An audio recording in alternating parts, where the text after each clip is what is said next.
आज के बोलने की शुरुआत तो सीटी बजा के ही होनी चाहिए।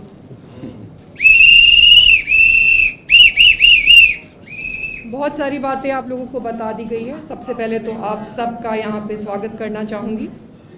आप लोगों से मिलने का मौका मिल रहा है, अच्छा लग रहा है। आप लोगों को भी जानने का मौका मिल रहा है। कुछ बातें हैं घिसी पिटी हैं, लेकिन मुझे लगता है कि फिर से बताने की ज़रूरत है।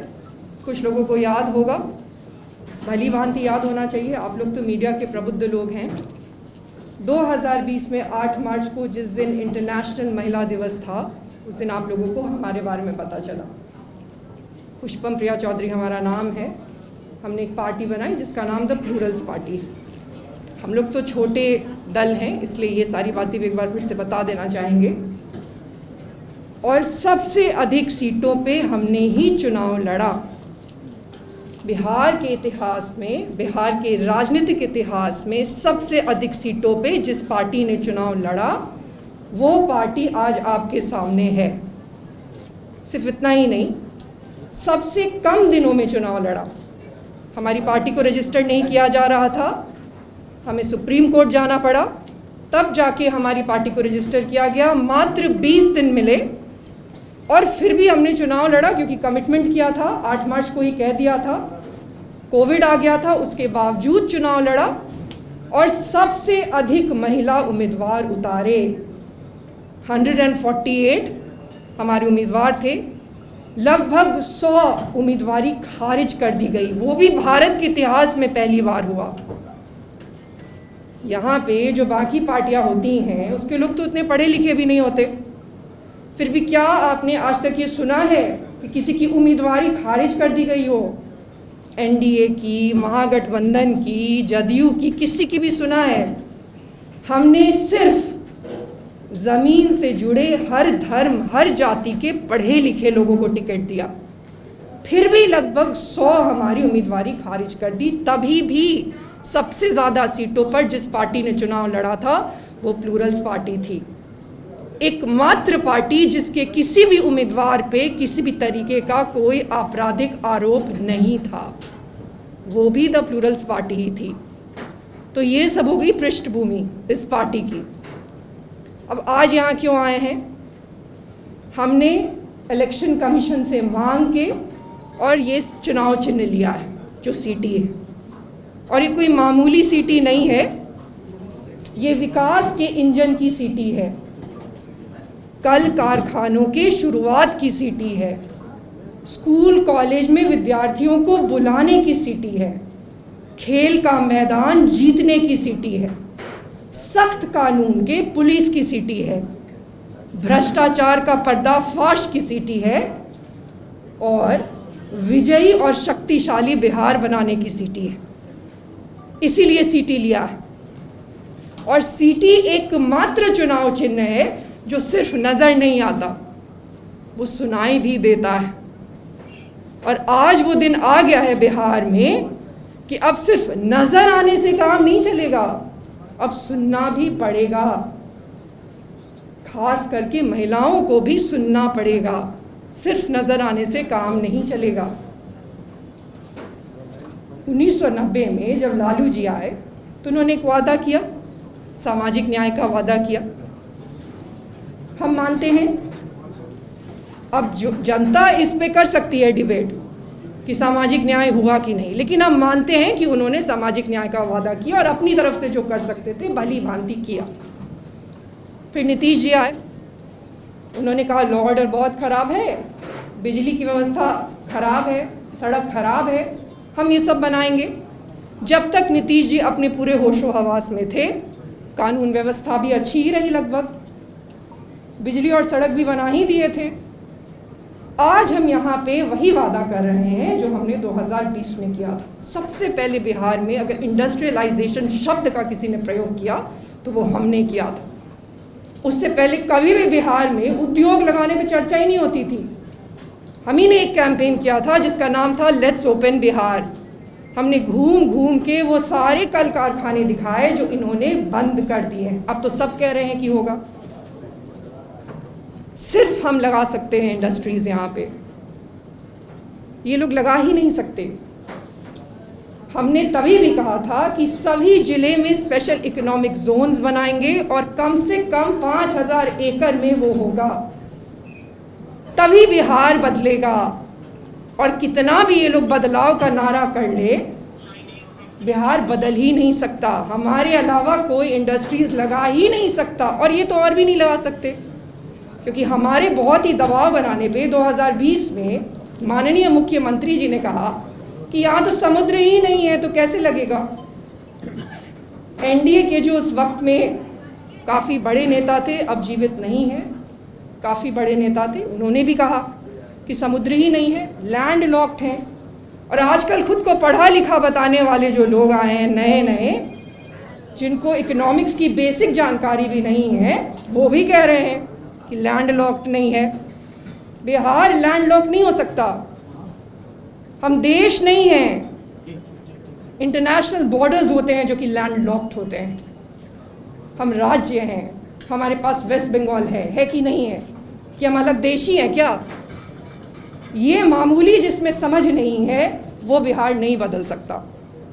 हमने ये वादा किया और इस वादा को पूरा करने के लिए ही आए हैं आर्थिक विकास की सीटी लेके।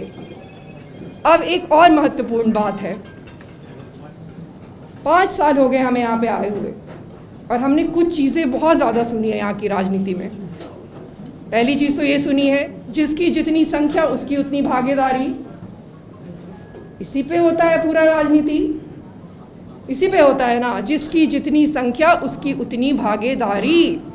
तो हम आज ये याद दिलाना चाहेंगे जो प्रबुद्ध नेता लोग हैं उनको, आपके माध्यम से, 50% महिला है कि भुला गया है। 50% महिला तो हैं। इनका तो कहना है, अभी राहुल गांधी जी आए थे तो उन्होंने कहा कि जो जातिगत जनगणना हुआ है उसका डेटा सही नहीं है बिहार का। तो चलिए ठीक है, हम मान लेते हैं, लेकिन महिला तो 50% है ना, तो उसकी भी उतनी ही भागीदारी होनी चाहिए। तो दो जो गुट हैं, महागठबंधन और एनडीए, हम उनको ये चुनौती देना चाहेंगे कि 50% नौकरी ही क्यों? 50% नौकरी पे जो ये लोग बात करते हैं, 50% नौकरी ही क्यों? 50% महिला उम्मीदवार उतारिए, तब समझेंगे।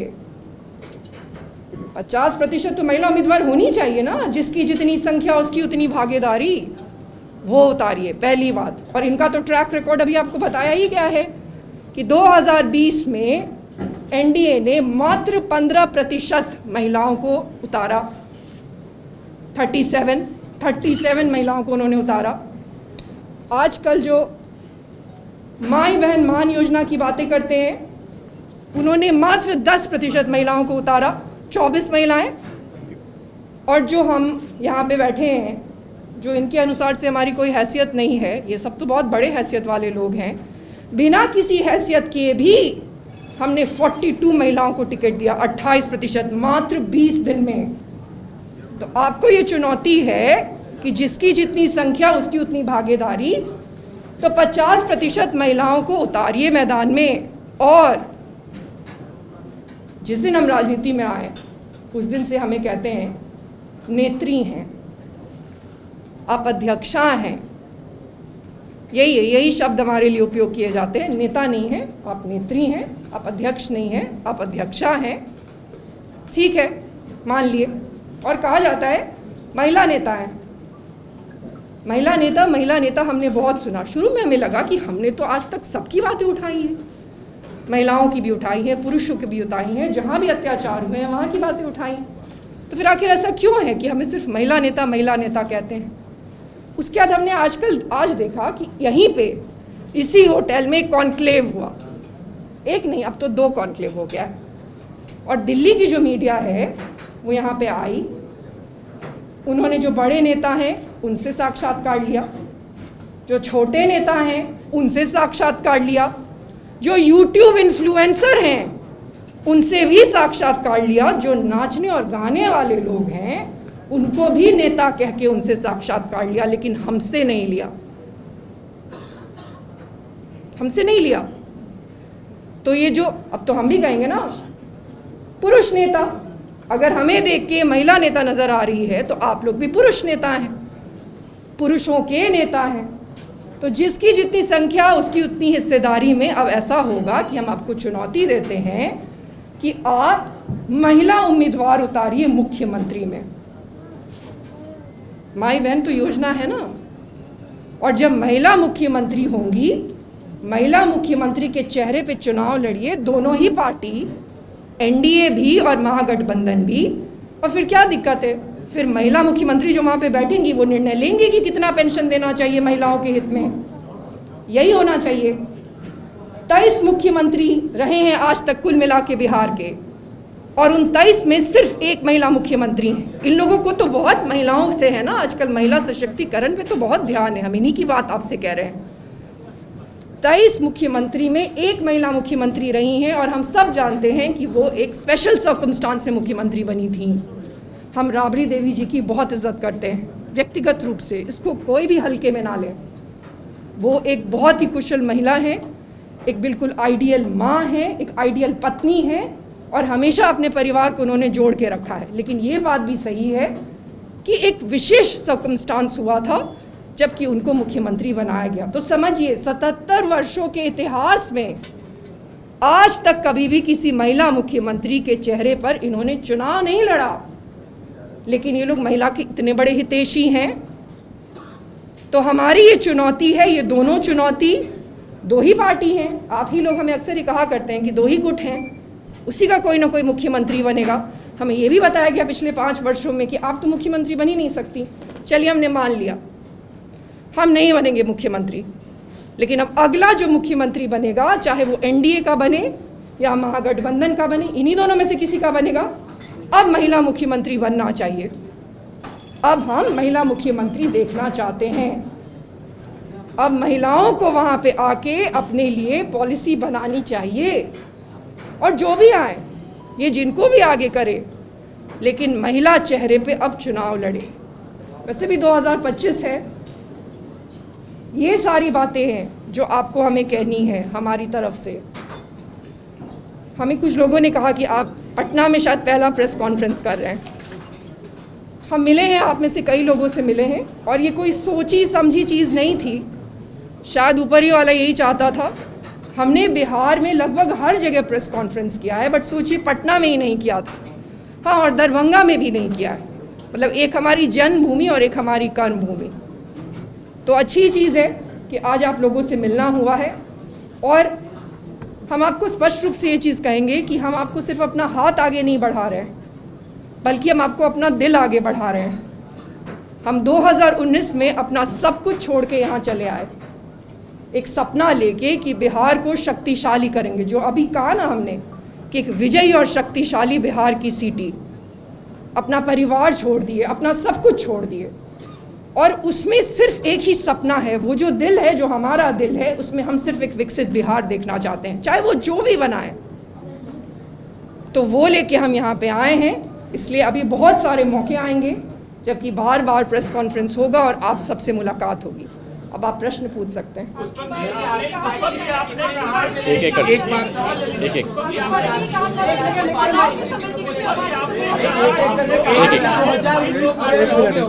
एक बार पूछिए।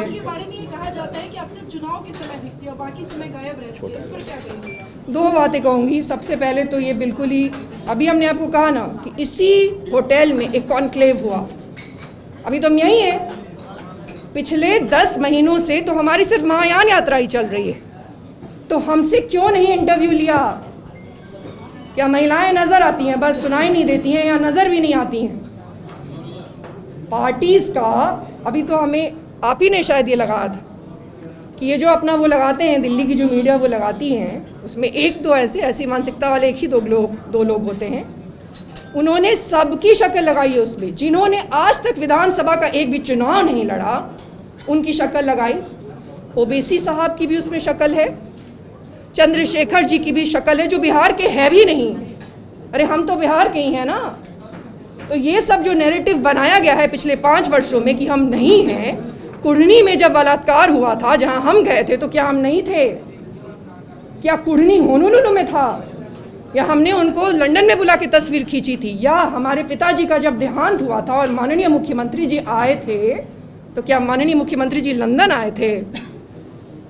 हमने आपको कहा कि हम 2019 में यहाँ आ गए थे और आज तक हम यहीं हैं। और एक बात और पूछेंगे, हम तो चुनाव हार गए, आप लोगों ने हमें कई बार ये याद दिलाया कि हमारी ज़मानत ज़ब्त हो गई। अब हम पूछेंगे कि जिन लोगों की ज़मानत ज़ब्त नहीं हुई थी वो लोग कहाँ थे?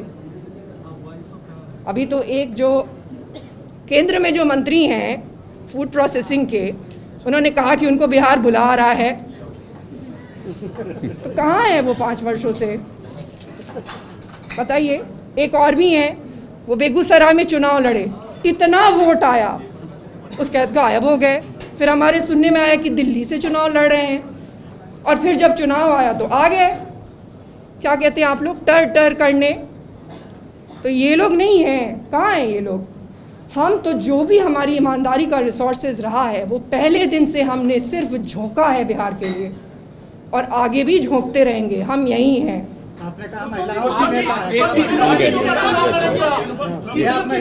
मैडम 243 सीटों पे चुनाव लड़ेंगे। महिला नेता का सबका जवाब देंगे। आपने कहा प्लीज। दो पार्टियां हैं, 2 पार्टियों के कोई ना एक मुख्यमंत्री बनेगा, लेकिन आप चुनाव से पहले ही सरेंडर कर दी। आप पहले ही बोल रहे हैं कि 2 पार्टियों में से एक मुख्यमंत्री बनेगा। और दूसरा सवाल ये है कि आप चेहरा छिपाकर राजनीति क्यों करते हैं? आप तो कहते हैं कि फोटो लगाया जाता है, बाकी का आपका नहीं लगाया जाता, आखिर ये चेहरा क्यों छिपाया जाता है? पहला सवाल, दोनों बिल्कुल अलग ही सवाल है। पहला जो सवाल है, सरेंडर नहीं किया है। अरे आप खुद बोला कि यही 2 पार्टी के मुख्यमंत्री बनेंगे, आपने पहले ही बता दिया। मैं बोल रही हूँ, मैं जवाब दे रही हूँ। आप ही लोग बार बार कहते हैं ना कि 2 ही पार्टी है, ये तो हमने आप ही लोगों से सुना है। हमारे तो ये समझ में था कि इंडिया में मल्टी पार्टी सिस्टम है। जब हम यहाँ आए तो हमें पता चला कि 2 ही गुट है। मेन स्ट्रीम पार्टीज, ये एक टर्म है जो कि यहीं पे कॉइन किया गया है कि मेन स्ट्रीम पार्टीज होती है, तो मेन ही स्ट्रीम पार्टी का ही बनेगा ना मुख्यमंत्री आप लोग के हिसाब से। हमारे बारे में तो ये भी कहा जा चुका है कि हमारा कोई भविष्य ही नहीं है। तो उस सर्कमस्टांस में हम आपको ये कह रहे हैं कि उस सर्कमस्टांस में जहाँ सिर्फ 2 ही पार्टी है, हम तो ये भी कहते हैं कि 2 पार्टी सिस्टम कर दीजिए, 2 पार्टी सिस्टम कर दीजिए। अमेरिका में 2 पार्टी सिस्टम है, क्या दिक्कत है? तब हम लोग अलग तरीके से राजनीति करने की शुरुआत करेंगे। अब कोई आदमी अगर अपना राज्य बदलना चाहता है तो उसी में से कहीं घुस के करेगा। उस सर्कमस्टांस में हमने आपको ये बात कही, और हम मुख्यमंत्री बनेंगे या नहीं बनेंगे वो रिडंडेंट है। हम ये कह रहे हैं कि अगला मुख्यमंत्री महिला ही होना चाहिए, ये हम कह रहे हैं, इसकी हम चुनौती दे रहे हैं। यही लोग आजकल बेटी बचाने में लगे हैं ना, इन्हीं की पॉलिसी है, बेटी बचाएंगे, महिलाओं को इतना सम्मान करते हैं। तो बस इतनी सी बात है। जहाँ तक हमारे चेहरे की बात है, देखिए जब हम चुनाव हार गए थे 2020 में, तो हमारे बारे में खबरें बनी थी। आपने नहीं बनाई थी, किसी ने तो बनाई थी कायदे से, कि किसी को मुंह दिखाने के लायक नहीं रही पुष्पम प्रिया चौधरी। ये तब की खबर है। 8 मार्च को जब हम आए और हमने कैंपेन शुरू किया, तब इन्होंने कहा कि अपना चेहरा दिखा के लड़कों को अपने पीछे घुमा रही है पुष्पम प्रिया चौधरी। हम तो इन दोनों में से कोई भी चीज़ को सही नहीं मानते। इसका मतलब है कि देखिए, चेहरा तो सबसे लीस्ट इंटरेस्टिंग थिंग है हमारे बारे में, ये भी हम आपको कहते हैं। हम एक बहुत सॉलिड विचार लेके आए हैं, और हम ये कतई नहीं चाहेंगे कि हमारा चेहरा हमारे विचारों को दबा दे। हमने कहा था कि जब हम व्यवस्था बदल देंगे, जीत जाएंगे चुनाव, तो मास्क हटा लेंगे, यही बात कही थी। लेकिन आज आपके कहने पे हम ये बात नहीं बदलते हैं। ये लोग सिर्फ मुख्यमंत्री महिला उम्मीदवार घोषित कर दें, हम मास्क हटा लेंगे। महिला की राजनीति आप क्यों कर रही हैं? महिलाओं की राजनीति क्यों कर रही हैं? बॉडी में आपका फेस दिखता है, ऐसे नहीं दिखता। वो तो यही लोग चाहते हैं कि लगे, हम तो वहाँ भी इनको कहते हैं कि मास्क वाला ही डालिए। महिलाओं की राजनीति क्यों करती हैं? आज तक तो, एक मिनट, हमें नहीं लगता है कि हमने एक दिन भी महिला की राजनीति की है। हम जिस दिन से महिलाओं की बात कर रहे हैं।